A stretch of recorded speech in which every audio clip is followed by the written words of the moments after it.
Officer Cooper had seen thousands of routine traffic stops in his career.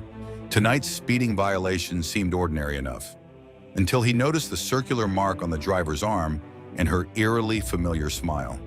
That's when she spoke 5 words that made his blood run cold.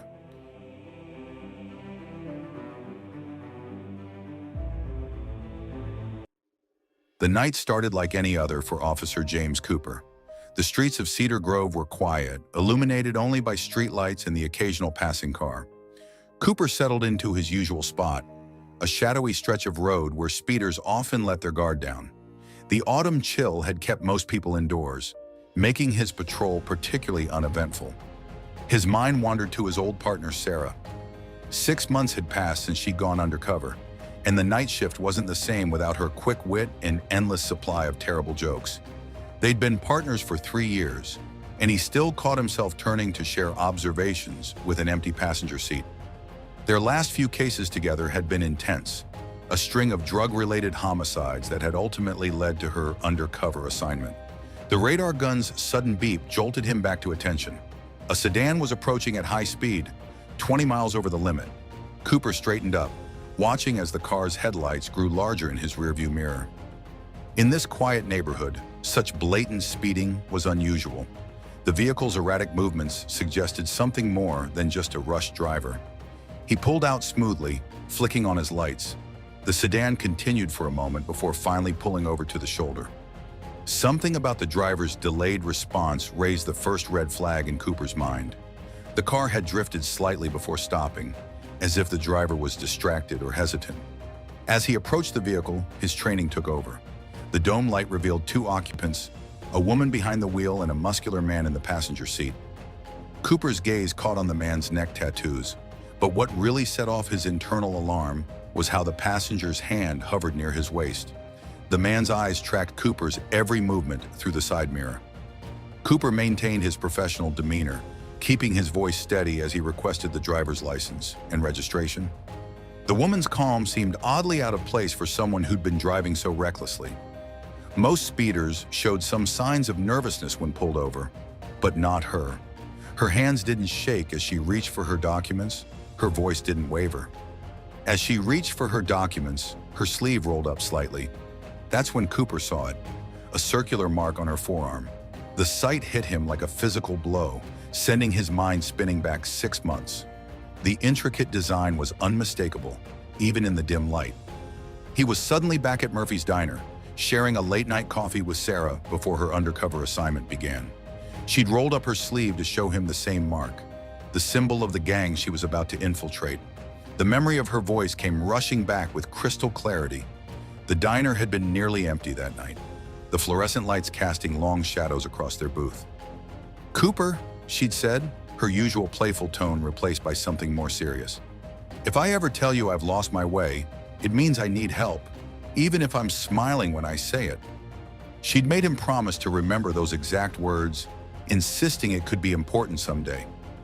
He'd laughed it off at the time, teasing her about watching too many spy movies. But now, standing on this dark stretch of road, that conversation took on a whole new meaning.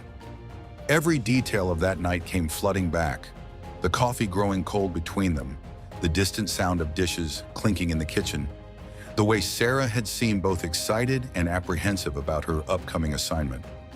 Cooper walked back to his patrol car, his mind racing.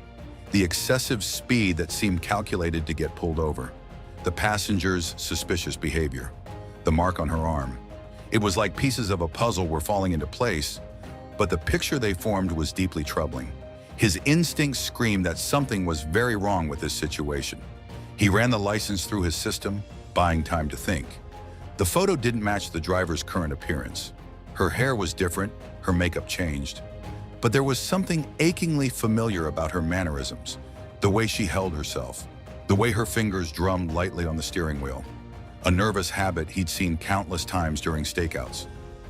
Returning to the car, Cooper studied the driver more carefully. Despite the changes to her appearance, he could see it now, the ghost of his partner beneath the disguise. His heart rate quickened, but years of training helped him maintain his composed exterior. The passenger's hand hadn't moved from his waist, and Cooper noticed a slight bulge in his jacket that suggested a concealed weapon. He handed back her license, and that's when she looked up at him. Her smile seemed practiced, artificial. "Thanks, officer," she said calmly, then added those 5 words that changed everything. "I guess I just lost my way tonight." The phrase hit Cooper like an electric shock. Even with her smile, the meaning was clear. This wasn't just a chance encounter. This was Sarah, sending him the distress signal they discussed that night at the diner. His training had prepared him for countless scenarios, but nothing quite like this. Cooper's mind raced through his options. The passenger was watching his every move, hands still hovering near what Cooper now suspected was a concealed weapon. One wrong move could turn this situation deadly. The street was deserted, with no witnesses nearby.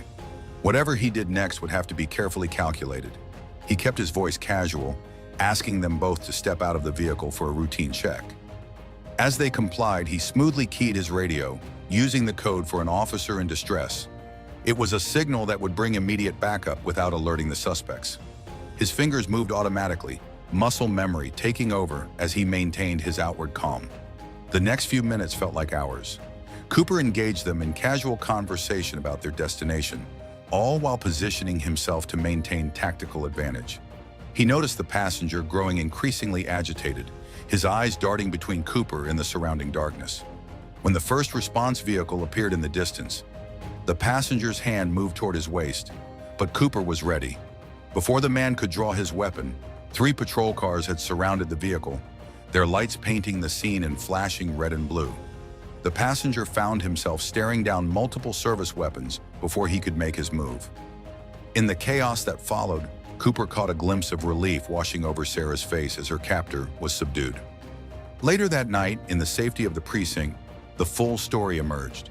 Sarah's cover had been compromised. The gang had discovered she was a police officer, and the man in the car had been assigned to tie up loose ends. She deliberately sped on Cooper's route, knowing he would be the one to pull them over. Her quick thinking and their prearranged signal had saved her life. The circular mark that had once represented her undercover mission now held a different meaning. It was a reminder of how a simple traffic stop and a coded message had made the difference between life and death. It stood as a testament to the bond between partners, a symbol of trust that had proven stronger than any gang's intimidation. Today, whenever Cooper stops at Murphy's Diner for coffee, he can't help but smile at the phrase that saved his partner's life.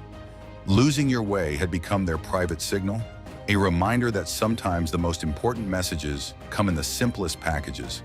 The diner remains unchanged, but for Cooper and Sarah, it will always be the place where a few simple words became their most powerful weapon.